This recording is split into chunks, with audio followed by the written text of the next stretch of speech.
Okay, so again by mistake video automatic cancel हो गया था, यानी कि उसके बाद रिकॉर्ड नहीं हुआ है। चलिए फिर वहीं से हम कंटिन्यू करते हैं।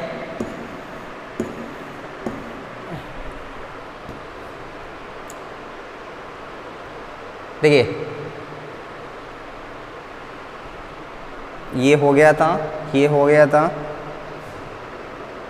हाँ नहीं ये नहीं हुआ, यही हमें डिस्कस करना है। देखिए लास्ट फाइनली हमने ये डिस्कस कर लिया था कि रेट ऑफ इवापोरेशन और रेट ऑफ कंडेंसेशन कब इक्वल हो जाते हैं इक्विलिब्रियम में। इक्विलिब्रियम कब आ जाती है? जब पूरा का पूरा जो स्पेस खाली था वो किससे भर गया होगा? हाँ, वेपर से भर गया होगा। देखिए इसका मतलब क्या है, amount of the vapour over the surface of the liquid at this condition will be constant. उसके बाद इक्विलिब्रियम कंडीशन में आने के बाद जो अमाउंट ऑफ वेपर है ना सरफेस के ऊपर, वो क्या हो जाएगा?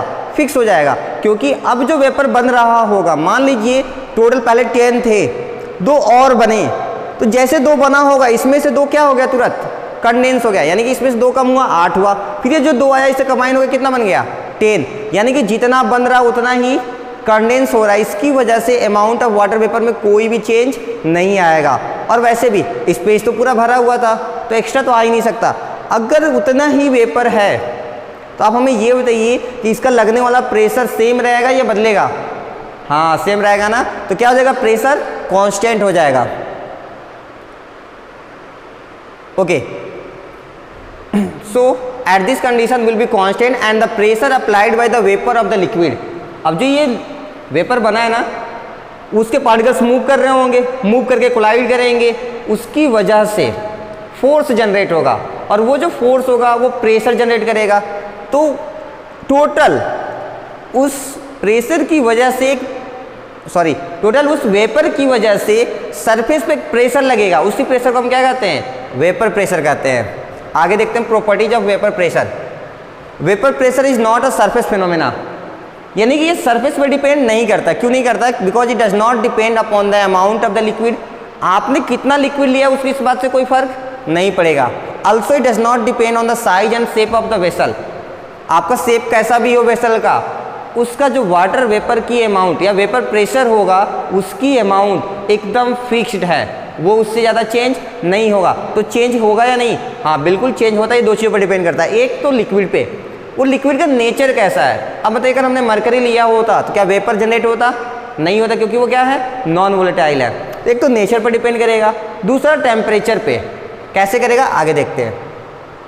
देखिए आगे लिखा vapour pressure depends upon nature of the liquid and कैसे डिपेंड करता है? It is inversely proportional to intermolecular force. अब जो पार्टिकल्स के बीच का फोर्स है, देखिए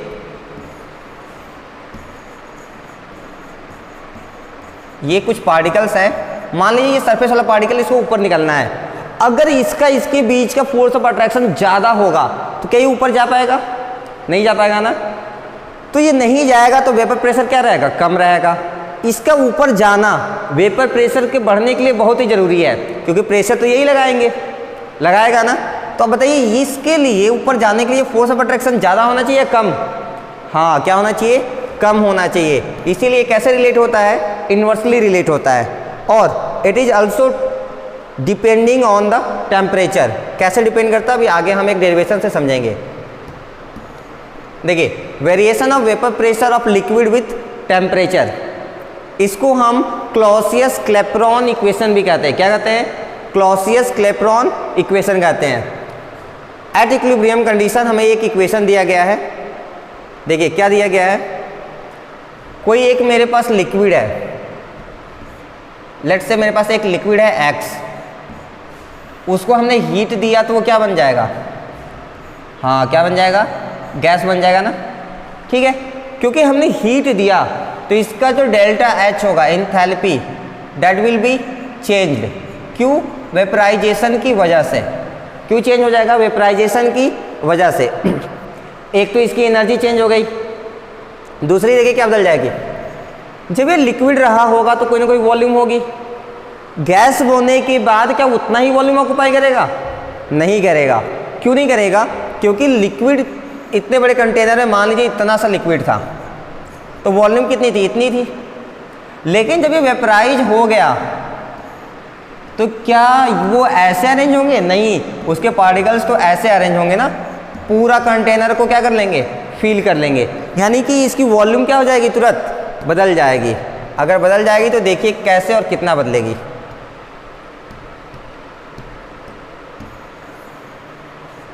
तो हम क्या लिखेंगे? Change in volume delta V is equal to कितना हुआ?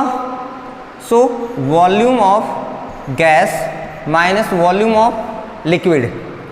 अब बताइए कि जो वॉल्यूम ऑफ गैस होता है वो वॉल्यूम ऑफ लिक्विड से ज़्यादा होता है?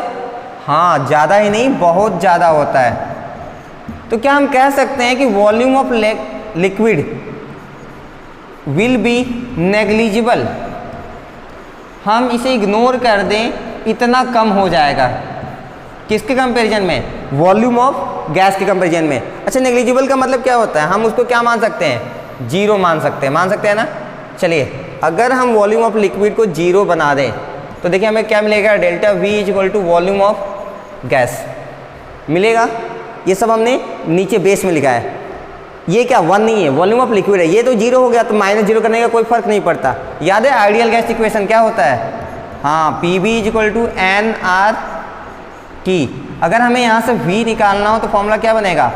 nRT अपॉन P बनेगा। तो ठीक है, हम यहाँ पे क्या लिखते हैं? इस V की जगह पर हम क्या लिख देंगे अब? nRT upon P। अच्छा, अगर मुझे 1 मोल गैस दिया गया है, कितना? 1 मोल गैस, तो n की वैल्यू कितनी हो गई? 1। अगर 1 रखेंगे तो ये वैल्यू क्या हो जाएगी? RT अपॉन P हो जाएगी, जो कि किसकी वैल्यू है? डेल्टा V की। ये बात समझ में आ रही है? याद रख सकते हैं? हाँ, तो याद रखिएगा, आगे हमारे काम आएगी। आगे देखिए, जब हम यहाँ तक कर लिए, एक बार मैच कर लीजिए। देखिए जो PDF आपको मिलेगी उसमें भी यही है। हाँ, सब कैलकुलेट करने के बाद फाइनल वैल्यू आपको ये मिलेगी। Delta V is equal to RT upon P किसके लिए है? फॉर 1 मोल गैस है। कर सकते हैं? चलिए, दूसरा जो गिब्स फ्री इक्वेशन हमने बोला था, गिब्स फ्री एनर्जी इक्वेशन, वो क्या है? उसको लिखते हैं अब। वो होता है dG is equal to V dP minus S dt। आप बताइए ये सब किस पे सॉल्व हो रहा है? At equilibrium. अगर इक्विलिब्रियम है तो बताइए dG की वैल्यू क्या हो जाएगी? हाँ, क्या हो जाएगी? जीरो। एनर्जी में कोई चेंज नहीं होगा। अगर एनर्जी में चेंज जीरो नहीं है तो हम क्या लिख सकते हैं? Zero is equal to V dP minus S dt लिख सकते हैं। अब एक काम करते हैं, इस dP को इधर लेके आते हैं, क्या हो जाएगा? माइनस V dP, और इधर क्या बचा? Minus S dt। माइनस से माइनस कैंसिल कर दीजिए। अब हमें क्या मिल गया? V dP is equal to S dt for a reaction. इसी को हम क्या कहते हैं? हाँ, क्लॉसियस-क्लैपेरॉन इक्वेशन कहते हैं। लेकिन हम इसको ऐसे याद नहीं रखेंगे, हम इसको आगे मॉडिफाइड फॉर्म में याद रखेंगे। देखिए, फॉर इक्वेशन, किसी इक्वेशन के लिए हम ना V नहीं डिफाइन करते। अच्छा, किसी इक्वेशन कोई वॉल्यूम होती है क्या? नहीं। क्या होती है? चेंज इन वॉल्यूम होती है। तो हम इसके लिए dV डेल्टा V डिफाइन करेंगे। एंट्रोपी भी डिफाइन नहीं होती है। एंट्रोपी के लिए भी क्या डिफाइन होता है? चेंज इन एंट्रोपी डिफाइन होता है। यानी कि हम V को क्या लिखेंगे? डेल्टा V, और S को क्या लिखेंगे? Delta S। लिख सकते हैं? हाँ, अगर चलिए लिख सकते हैं तो आगे देखिए। V की जगह पे डेल्टा V dP, S की जगह पर डेल्टा S dt। यहाँ तक समझ में आ रहा है? आ रहा होगा? ठीक है। तो डेल्टा V की वैल्यू अभी हमने पीछे निकाला था, देखिए कितना आया था? डेल्टा V ना, आई थिंक एक बार चेक कर लेते हैं। RT अपॉन P आया है, तो हम इसके जगह पे क्या लिख देंगे अब? RT upon P। किसके जगह पे हमने ये लिखा है? डेल्टा V की जगह पर। और यहाँ क्या बचा? dP। डेल्टा S की वैल्यू बताइए कितनी आएगी? हाँ, पीछे हमने लिखा था ना डेल्टा H अपॉन T आता है, और यहाँ क्या बचा है? dt। इधर T के रेस्पेक्ट में है, ये P के रेस्पेक्ट में। तो हम क्या करते हैं? इस T को उधर ले जाते हैं, तो क्या बन जाएगा? देखिएगा, उस डेल्टा H को इधर लेके आ जाइए, तो हो जाएगा R अपॉन डेल्टा H बन जाएगा। ये क्या हमारा P और ये हो जाएगा dP। ये ऊपर था ना, तो यहाँ सेकेंड साइड में चेंज होने की वजह से वो कहाँ चला जाएगा, नीचे। इस T को भी हम ऊपर से उस साइड लेके जाएंगे तो क्या चला जाएगा, वो नीचे। तो यहाँ क्या बचेगा, 1/t² dt। ये बात समझ में आ रही होगी, ये हमारा D है। ठीक है, अब हम क्या करेंगे, इन दोनों को इंटीग्रेट कर देंगे। ठीक है, तो अब हम लिखेंगे इंटीग्रेटिंग बोथ साइड्स। ध्यान रहे, अभी जो हम करा रहे हैं सिर्फ आपको समझना है, इसका पूरा सॉल्यूशन आपको PDF फॉर्म में हम भेज देंगे, तो आपको परेशान उसके लिए होने की ज़रूरत नहीं है। देखिए, integrating both sides, integrating both sides.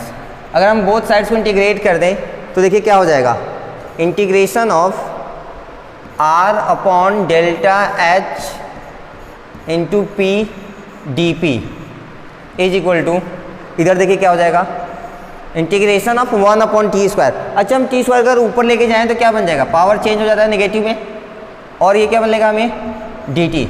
अब इंटीग्रेट करते हैं, देखिए P के रिस्पेक्ट में कर रहे हैं तो ये क्या हो जाएगा, P1 से P2 तक। ये किसके रिस्पेक्ट में कर रहे हैं, T के, तो ये हो जाएगा T1 से T2 तक। कर सकते हैं, बिल्कुल कर सकते हैं। देखिए, इसको मुझे रफ कर लेने दीजिए। आगे इसमें देखिए कांस्टेंट क्या होगा, R और डेल्टा H तो कांस्टेंट है, P के रिस्पेक्ट में कर रहे हैं, तो R और डेल्टा H को हमने बाहर निकाल दिया, निकाल सकते हैं। ठीक है, अब हमारे पास क्या बचा, 1/P का इंटीग्रेशन, जो कि कहाँ से होगा, P1 से P2। देखिए इसका इंटीग्रेशन क्या हो जाएगा, t के पावर -2 + 1/-2 + 1। ऐसे करते हैं इंटीग्रेशन। x के पावर n का करते हैं ना, x के पावर n का क्या होता है, x के power n + 1/n+1। Power increase होता है तो -2 से +1 हो गया, और जब वैल्यू ऊपर आती है वही वैल्यू नीचे जाएगी। लिमिट लगा दीजिए T1 से T2। अब यहाँ पे देखिए R/Δh, ये तो वैसे ही रहेंगे, ये डेल्टा H है। अब हमें बताइए 1/P का इंटीग्रेशन क्या होगा, हाँ क्या होगा, log P हो जाएगा ना। ठीक है, इसकी लिमिट्स बोलिए P1 से P2। अब देखिए इसकी वैल्यू कितनी आएगी, t के पावर -1 कितनी आएगी, t के पावर -1 अपॉन -2 + 1 की वैल्यू कितनी हो जाएगी, ये भी हो जाएगी -1, और लिमिट कितनी आ जाएगी, T2 और T1 ऊपर लिख लेते हैं। अब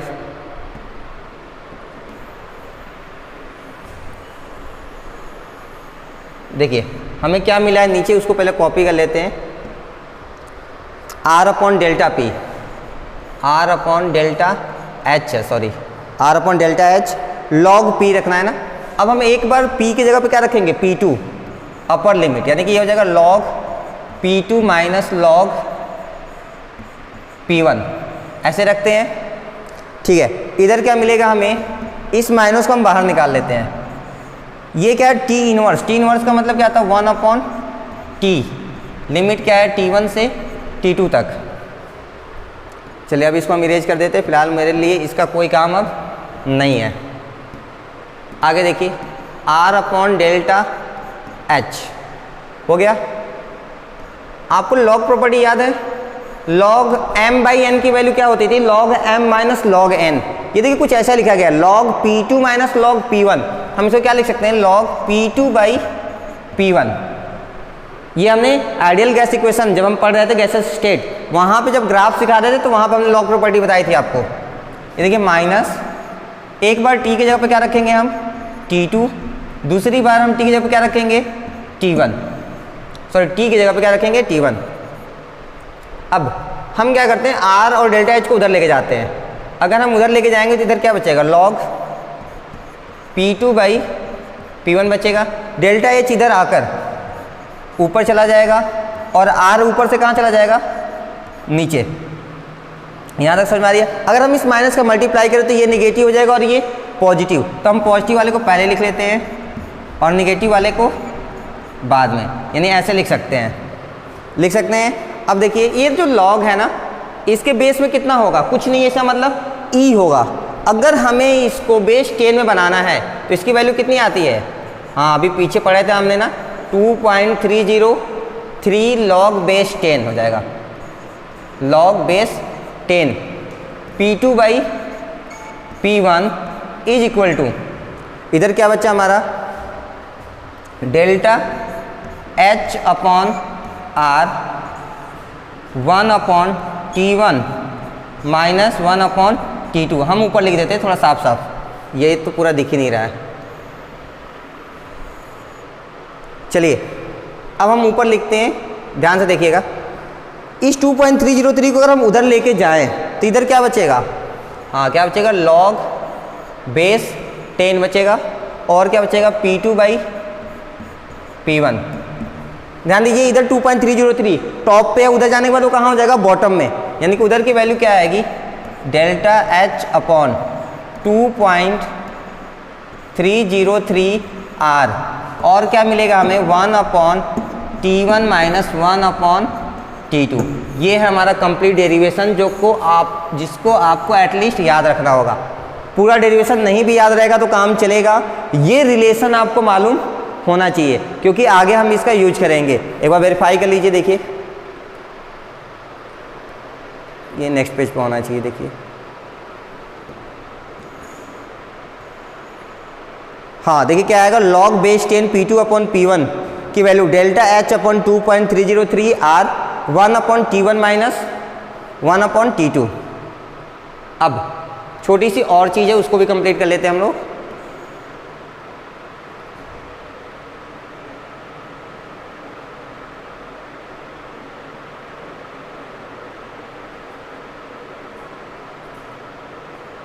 देखिए बॉइलिंग पॉइंट थोड़ा सा एडजस्ट कर लीजिए। बॉइलिंग पॉइंट क्या होता है, हाँ क्या कहा आपने, the temperature at which anything boil, ना ना ना, ये तो बच्चा जानता है, ये तो क्लास 3-4 के बच्चों से भी पूछेंगे तो वो भी बता देंगे।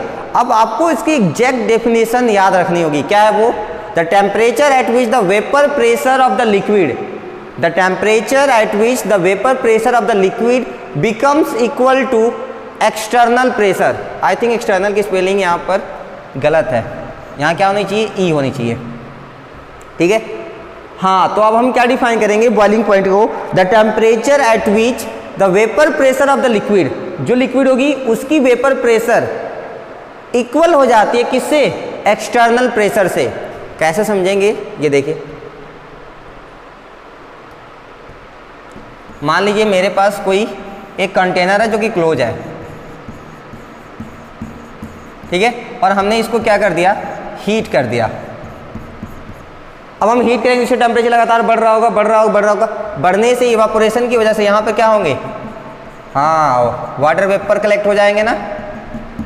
अब मान लीजिए बाहर का एटमॉस्फेरिक प्रेशर 2 atm है, हमने कहा मान लीजिए 2 atm है, तो ये तब तक बॉइलिंग पॉइंट या बॉइलिंग टेम्परेचर हमें नहीं मिलेगा जब तक इसका प्रेशर भी कितना ना हो जाए, 2 atm ना हो जाए।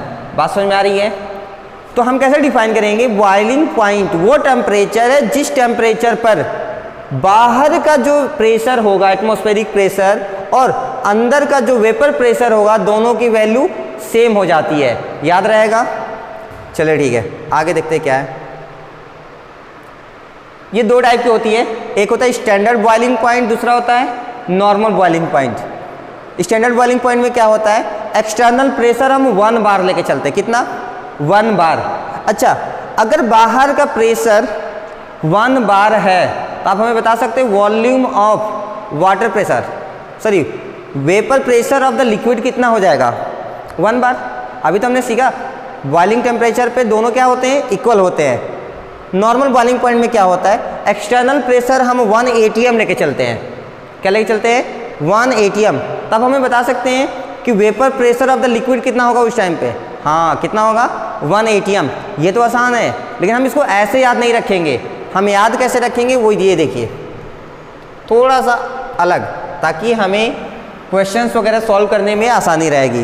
क्या होता है, if standard boiling of any liquid is 100 degree Celsius. अब हमसे ये कहा जा रहा है कि अगर किसी भी लिक्विड का स्टैंडर्ड बॉइलिंग पॉइंट कितना है, 100 डिग्री सेल्सियस है। किस केस में है, स्टैंडर्ड वाले केस में बॉइलिंग पॉइंट 100 डिग्री सेल्सियस है, तो it means that at 100 degree Celsius vapour pressure of the liquid will be 1 बार। क्योंकि ये क्या दिया गया है, 100 डिग्री सेल्सियस पर किसकी बात हो रही है, स्टैंडर्ड बॉइलिंग पॉइंट की।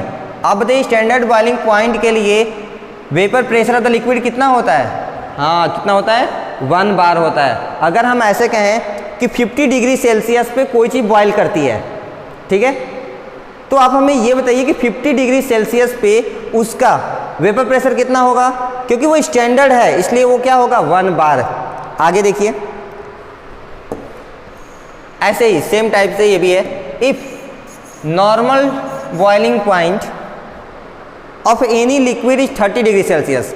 मान लीजिए किसी का नॉर्मल बॉइलिंग पॉइंट कितना है, 30 डिग्री सेल्सियस है,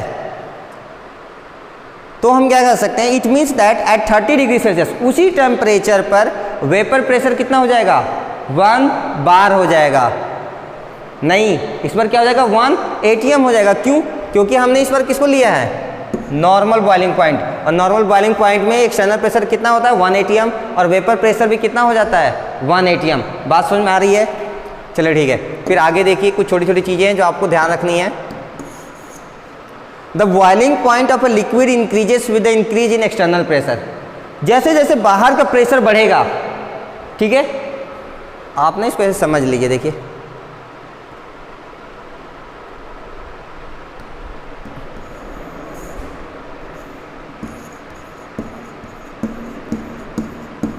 मान लीजिए हम इसको हीट कर रहे हैं, ठीक है, बाहर इस समय 2 ATM प्रेशर है, तो आप बताइए बॉइलिंग पॉइंट कब मिलेगी हमें, जब यहाँ इकट्ठा होने वाले वेपर प्रेशर की भी प्रेशर कितनी आ जाएगी, 2 ATM आ जाएगी। एक तो ये केस है। अब मान लीजिए बाहर की प्रेशर हमने बढ़ा दिया, हमने कह दिया इसको 10 ATM, तो आप हमें ये बताइए जो ये वेपर प्रेशर आएगा हमें बॉइलिंग पॉइंट कब मिलेगी, जब इसका प्रेशर भी कितना आ जाएगा, 10 ATM आएगी ना। अच्छा ये बताइए कि 2 ATM अचीव करना आसान है या 10 ATM, 2 ATM ना, यहाँ पे थोड़ी भी एनर्जी देंगे तो 2 ATM मिल जाएगा। 10 ATM के लिए हमें ज़्यादा एनर्जी देना होगा। अच्छा, ज़्यादा देर तक जब हम हीट करेंगे तो ज़्यादा एनर्जी मिलेगी, यानी कि इसकी बॉइलिंग पॉइंट क्या हो गई, अब बढ़ गई है। तो हम क्या कर सकते हैं कि जैसे जैसे एक्सटर्नल प्रेशर बढ़ेगा वैसे वैसे हमें टेम्परेचर भी बढ़ाना पड़ेगा। बात समझ में आ रही है, चलिए आगे देखिए। Second point, as vapour pressure of liquid decreases. अगर vapour pressure of liquid decrease कर जाता है तो भी बॉइलिंग पॉइंट बढ़ेगा। अब ये क्या बात हुई, देखिए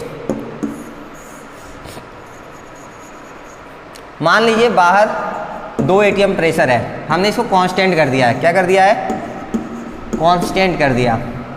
सेम लिक्विड है, सेम कंडीशन पे। मान लीजिए इसका वेपर प्रेशर कितना है, 1.5 ATM है, ठीक है, हमने ऐसा मान लिया। कितना, 1.5 ATM, और यहाँ पे जो है उसका 0.5 ATM या 1 ATM है। आप हमें ये बताइए किसको टेम्परेचर ज़्यादा चाहिए बॉइलिंग पॉइंट के लिए। बॉइलिंग पॉइंट के लिए क्या कंडीशन है, ये और ये दोनों का वैल्यू क्या होनी चाहिए, सेम, यानी ये 2 ATM है तो इसका भी कितना होना चाहिए, 2 ATM। अब मान लीजिए अगर ये 1 ATM है और इसको 2 बनना है तो इसको एनर्जी ज़्यादा चाहिए। ये तो पहले से 1.5 है, इसको थोड़ी सी और एनर्जी मिलेगी तो 2 हो जाएगा। किसको एनर्जी ज़्यादा चाहिए, इसको एनर्जी ज़्यादा चाहिए। अगर इसको एनर्जी ज़्यादा चाहिए तो बताइए इसको जो टेम्परेचर रिक्वायरमेंट होगी वो भी क्या होगी, ज़्यादा। अगर टेम्परेचर ज़्यादा होगा तो बॉइलिंग पॉइंट भी क्या हो जाएगा, ज़्यादा हो जाएगा। बात समझ में आ रही है। तो हमने क्या देखा, अगर vapour pressure of liquid decrease करता है, ध्यान है ऊपर का कांस्टेंट है, किसकी बात हो रही है, लिक्विड की। अगर लिक्विड की वेपर प्रेशर डिक्रीज होती है तो भी बॉइलिंग पॉइंट क्या होता है, बढ़ जाता है।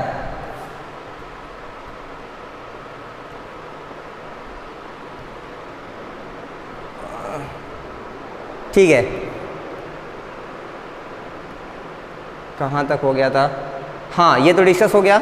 उसके बाद ये मेरे पास ब्लैंक पेजेस आ गए हैं, 11th वन, 12th एंड 13।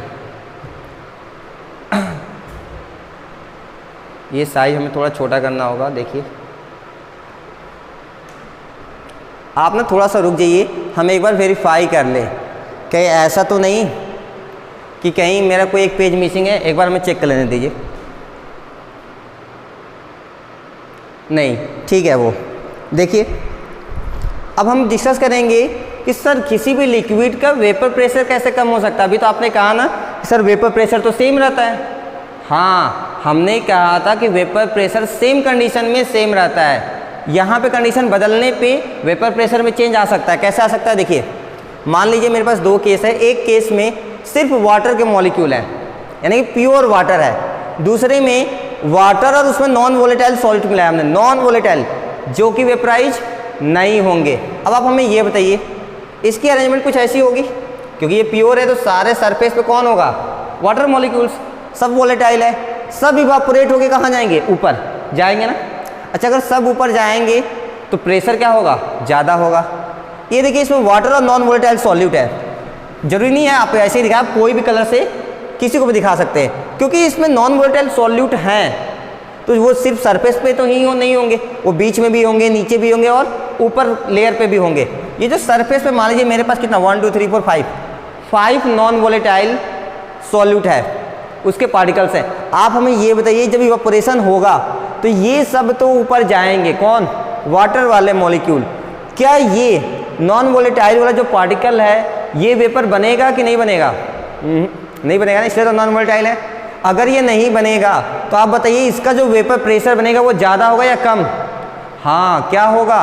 कम होगा। एक तो वो खुद नहीं बन रहा है, दूसरा वो किसी को जाने भी नहीं देगा, वो किसी को जाने भी नहीं देगा। तो इसकी वजह से यहाँ पर जो वेपर प्रेशर बनेगा वो क्या हो जाएगा? कम। क्यों? क्योंकि वेपर ही क्या बन रहा है? कम बन रहा है। अगर वेपर कम होगा तो वेपर प्रेशर भी क्या हो जाएगा? कम हो जाएगा। यानी कि अगर हमसे ये पूछा जाए इन दोनों में से किसकी बॉइलिंग पॉइंट ज़्यादा होगी, बता सकते हैं? हाँ, water plus non volatile solute वाले की बॉइलिंग पॉइंट ज़्यादा होगी। क्यों? क्योंकि ये तो प्योर है, आराम से जाएगा। इसमें ये दिक्कत कर रहा है, यानी इसका वेपर प्रेशर कम है तो इसको क्या करना होगा? बॉइलिंग पॉइंट ज़्यादा देना होगा, यानी कि टेम्परेचर ज़्यादा देना होगा। आगे देखिए क्या लिखा है, on adding a non volatile solute. ध्यान दें, नॉन वोलेटाइल वो है जिसका वेपर नहीं बनता है। To a pure volatile liquid, to a pure volatile liquid solvent its vapour pressure decreases. तो उसका वेपर प्रेशर डिक्रीज हो जाता है और उसकी बॉइलिंग पॉइंट क्या होती है? बढ़ जाती है। ये लास्ट लाइन है, देखिए as the solid molecules will occupy the surface. ऐसा क्यों होता है? ये देखिए, क्योंकि जो सॉलिड मॉलिक्यूल्स हैं, सॉलिड कौन सा लिया हमने? Non volatile. ये क्या करते हैं? कुछ स्पेस को ऑक्यूपाई कर लेते हैं। Will occupy the surface and will reduce the number of solvent which can evaporate. और उस नंबर को ये कम कर देंगे जो कि इवापोरेट होके वेपर बनाते हैं। देखिए इसमें कितने हैं? अगर ये नहीं होते तो देखिए कितना होता? 1 2 3 4 5 6 7 8 9 10 11 पार्टिकल्स जाके वेपर बनाते हैं। अभी कितने बना रहे हैं? 6 बना रहे हैं। यानी कि वहाँ पे जो वेपर अमाउंट होगा वो क्या होगा? कम होगा। वेपर अमाउंट कम होने की वजह से वेपर प्रेशर भी कम हो जाएगा। समझ में आ गया? चलिए बाकी नेक्स्ट क्लास में। Thank you.